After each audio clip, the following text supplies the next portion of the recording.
This is combating dysphoria takes work. So dysphoria is something I struggle with on almost a daily basis, and there are some days when it's a lot worse than others. There are some days when my depression is worse than others, and those two a lot of times go hand in hand. For me, when I'm already feeling depressed, dysphoria can kind of kick in and make things even harder. It's not necessarily that my depression causes my dysphoria, it's just that I'm more vulnerable in that state. And so that if anything triggers me, it's just a lot more amplified, I would say. And in those days, I really, and I've spoken on this before, having a routine, I find it just makes such a difference. And having outlets for that emotion instead of just letting it sit up inside you, cooking nice dinner for yourself, going to the gym, making some art, making a YouTube video, all of those things can really make you feel a little bit more at ease. And even when things are hard, even when you're in a lot of pain, you can really find ways to make your existence a little bit less painful and a little bit more bearable. And it's not getting rid of the pain, it's not saying that that pain isn't there, it's just giving you a space to exist next to that pain instead of having to just be sitting with all of it. It's just giving yourself a little space to do something creative or some outlet for yourself so you can better cope with the pain when you are done, or even when you're going through it. It's like one of my favorite theories. I know most people who watch this channel probably have heard of spoon theory, but for those of you who haven't, it's basically a theory where you have a certain amount of spoons, and those spoons correlate to the amount of energy you have for a given task. And on some days you might have more spoons than others. On some days you might have less spoons, and different activities can take different amounts of spoons. So say going to a grocery store could take more spoons than going to, like your best friend's house.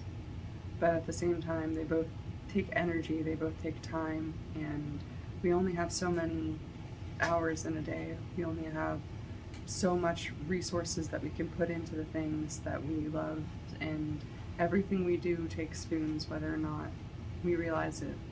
And sometimes you can get spoons back, but what I like to refer to that process as is, the stick and fork and process. It's kind of a variation of the spoon theory, but instead of having spoons, it's like you have a certain amount of forks that can metaphorically be stuck in you before you can't take any more forks.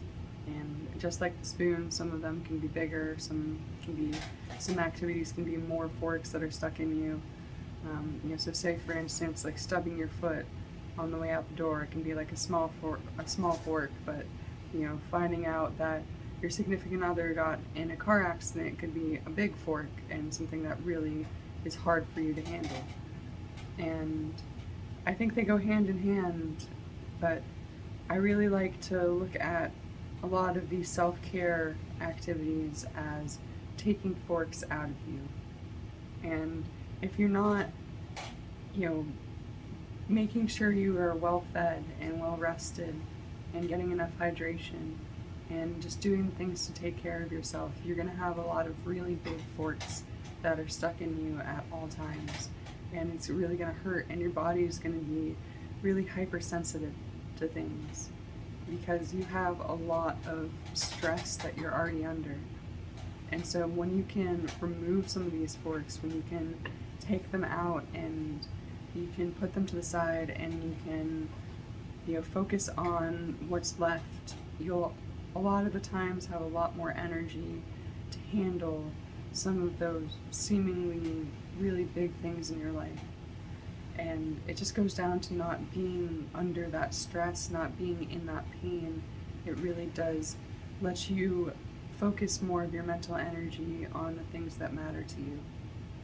And I just think that in a time right now when we all have so much that is really going on around us and we all are in so much stress, doing these things to alleviate whatever stress we can, it kind of becomes an essential practice. So I've been trying to incorporate that into my life every day. Some days I do better than others, but it's all a growing process, and I am so much farther than I was a couple years ago. And I think we all need to give ourselves a pat on the back every once in a while for the progress we've made.